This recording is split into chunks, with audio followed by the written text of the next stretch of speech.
હિતેશભાઈ ઠાકર મારી સાથે જોડાયા છે, કલાકાર છે, ઘણા વિડીયો બનાવે છે અને શૈલેષભાઈ પરમાર ભારતીય જનતા પક્ષના પ્રવક્તા ટીમના સભ્ય છે. હિતેશભાઈ સાથે જ મેં જે વાત કરી છે ને એ જોઈ લઈએ પહેલા. હિતેશભાઈ નમસ્કાર, આપનું સ્વાગત છે. મને એવું લાગે છે હિતેશભાઈ, દારૂ પીવો, અપની બોટલ અપના ગ્લાસ, આ બધી જે વાર્તાઓ તમે કરી અને બધા અલગ અલગ પ્રકારનો આ પ્રચાર કર્યો, દારૂના બ્રાન્ડ એમ્બેસેડર બની ગયા અને લોકોને લાગવા લાગ્યો, વર્દીવાળાને બી લાગવા લાગ્યું કે ભાઈ માલ તો આમાં જ ચા ધંધો કરી લો. તમે પણ તો ક્યાંક દોષી છો જ. આના માટે પોલીસવાળા આ વહીવટો કરવા લાગે, તમે દોષી તો છો જ.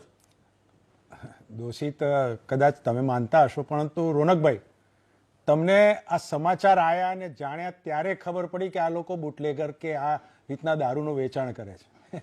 આ તો કેટલાય સમયથી ચાલતી આવતી પરંપરા છે. ઘણા લોકો તો ક્યાંય ન મળે ને તો પોલીસના જમાદારને, પોલીસના ઇન્સ્પેક્ટરને કે પોલીસના કોઈ પણ વ્યક્તિને ઓળખતા હોય ને એ લોકોને ફોન કરે કે ભાઈ વ્યવસ્થા કરી આપો ને, અને થઈ જતી હોય છે.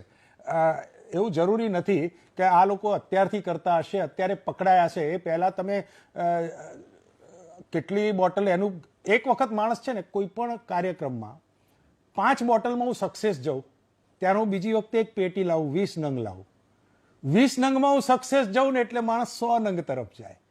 હવે તમે કહો છો કે આટલી બધી બોટલ પકડાઈ તો ગુણાકાર કરી લો કે ક્યારનો આ ધંધો ચાલતો હશે. અને હવે એને હું નથી માનતો કે ટીઆરબી જવાનો હોય, જીઆરબી જવાનો હોય કે પોલીસના કોન્સ્ટેબલ હોય. સાહેબ, હું તમને કહું કે કદાચ હું તો કહું છું, આનંદના સમાચાર હશે કે જે દિવસે દારૂબંધી બંધ થશે, અહીંયા આગળ દારૂબંધી કાયદો બંધ થશે, તો તમે સાહેબ લખી રાખો મારા શબ્દો રોનકભાઈ, 50,000 પોલીસવાળા એ જ દિવસે રાજીનામું આપી દેશે કે અમારે નોકરી નથી કરવી.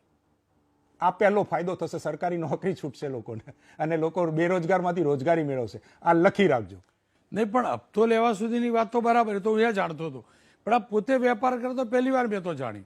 હવે હપ્તો લ્યો તો અમુક હિસ્સો તમારા હાથમાં આવે, 10% આવ્યો હોય કે 20%. જ્યારે એ વ્યક્તિ જોડે હપ્તો લેનાર વ્યક્તિનો બંગલો જોવે તો આ તો સાહેબ એક પૈસો છે, લાલચ છે. હું તો વર્ષોથી કહેતો આવ્યો છું કે આના કારણે ભ્રષ્ટાચાર એટલો બધે હદ સુધી વધે છે. પોલીસવાળા જોડે અત્યારે સૌથી મહત્વનું, અગત્યનું એક જ કામ છે, દારૂ. એ ચાહે વેચો, ચાહે હપ્તો લો, ચાહે ગમે તે, પણ એના સંદર્ભને આસપાસ વણાયેલા છે. કેન્દ્ર બિંદુની અંદર દારૂ છે, બાકી આજુબાજુ બધે જ છે. હિતેશભાઈ જુઓ, મેં તમારા બહુ વિડીયો જોયા. હાજી. તમે રાજસ્થાન બોર્ડર ઉપર જાઓ, ત્યાંથી વિડીયો બનાવો, બરાબર, અને કદાચ એનું પ્રમોશન હશે, તમારું જે પણ ટાઈપ હોય, રતનપુરની આજુબાજુના જે પણ, રતનપુરથી ઉદયપુર, પણ તમે એટલે શું કરવા જાઓ છો? જો હું તમને રિપોર્ટ બતાવું, સુરતના દ્રશ્યો જોજો. સુરતની અંદર આજે પોલીસે રેડ કરી, આ દ્રશ્યો જોજો. એક ઝૂંપડા જેવું બનાવેલું હતું, કોર્ડન કરેલું એક કાચું કન્સ્ટ્રક્શન હતું. આ તો દારૂનો જથ્થો પકડાયો છે. પણ ધનરાજ બાગલે આજે એ જ જગ્યાએ પચાસ, આ જગ્યા ખરી ને, અહીંયા તમે જે પેલું ચખણું કોક શું કહો, બરાબર, બાઇટિંગ કહો, એ બાઇટિંગ પણ મળે, તમામ પ્રકારનો સામાન મળે, કોલ્ડ ડ્રિંક્સ મળે, જે તમારે મિલાવવું હોય મિલાવવા માટે મળે. આ બધી વ્યવસ્થા આપણા સુરતમાં હતી, પોલીસે આજે પકડી. તો પછી તમને કેમ તમારે ત્યાં શું કરો પ્રચાર માટે જવું પડે? તમે શું માનો છો, ત્યાં વધુ સગવડ છે કે આ ગુજરાતમાં 2 નંબરમાં વધુ સગવડ ગોઠવી દેવાય? ગુજરાતમાં આના કરતાંય વધારે સગવડ છે, પરંતુ આ જે ફોટામાં હું ન બેઠેલો દેખાઉં છું ને, એના કારણે હું રતનપુર જઉં છું. નહીતર આની વચ્ચે હું મારો ફોટો આવી જાય. અને એ મને ખબર છે, આ ટેબલ જામીન છે, પીવાના ગુનામાં કશી સજા નથી, એ ટેબલ જામીન છે. અને સરકારે આપણને બીજી રીતે સુવિધા કરી જ છે, આપણને, હું ના નથી કહેતો, એ ટેબલ જામીન આપી દેવા કે આ માત્ર સુરતની વાત નથી. ઘણી જગ્યાએ હવે બેસીને અડ્ડા છે, વ્યવસ્થિત રીતે જાણે છે, લોકો સાંજ પડે જાય છે, લે છે. સાહેબ, તમે એક ગુજરાત જ એવું છે કે દેશી પોટલી થેલીમાં મળે છે. બહુ ગંભીર વાત કહું છું રોનકભાઈ, કે દેશી પોટલી થેલીમાં મળે છે, પ્લાસ્ટિકની થેલીમાં, જે તમે બેન્ડ શબ્દ કહો છો પ્લાસ્ટિકનો. અને બીજે જ્યાં દારૂની છૂટ છે ત્યાં કાચની નાની બોટલમાં દેશી દારૂ મળે છે. હવે તમે એમ કહો છો કે ગાય આવું બધું ખાઈ જાય છે, તો આ દેશી થેલીઓ ખાઈ જશે તો શું દશા થાય? આના વિપરીત પરિણામોની હજુ તમને ખબર નથી. હું આટલો બધો જે ઘણી વખત પ્રમોશન કરવા હું રતનપુર જઉં છું, એટલા માટે જઉં છું કે અહીંયા આગળ તમે કોઈ ગરબા જોયા હશે કે કોઈના લગ્નની અંદર તમે જોયો છો, માથે ખાલી રાખીને ગયો છો તો બીજે દિવસે પોલીસ સ્ટેશન પકડી લઈ જાય છે વિડીયોથી. તો હું તો સાહેબ થોડું વકીલનો ભણ્યો છું, એટલે રાજસ્થાન સુધી જઈને બનાવું છું.